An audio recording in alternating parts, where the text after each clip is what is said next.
వ్యాప్తంగా దాదాపు 24 లక్షల పేదింటి విద్యార్థులు ఈ నీట్ ఎగ్జామ్ రాయడం జరిగింది.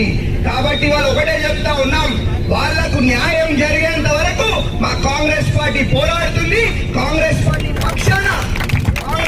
పక్షాన మేమందరం కూడా మరి పోరాడతామని చెప్పి తెలియజేసుకుంటా ఉన్నాం.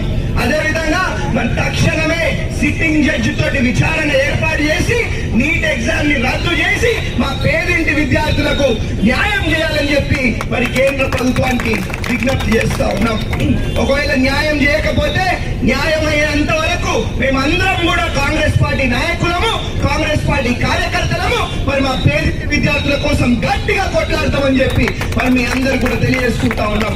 కాబట్టి ఎక్కువ మాటలు చెప్పొద్దు, ఏదున్నా మాటలలో కాదు చేతలలో చేసి మా పేదింటి విద్యార్థులకు న్యాయం చేకూరే విధంగా మరి మనందరం కూడా మరి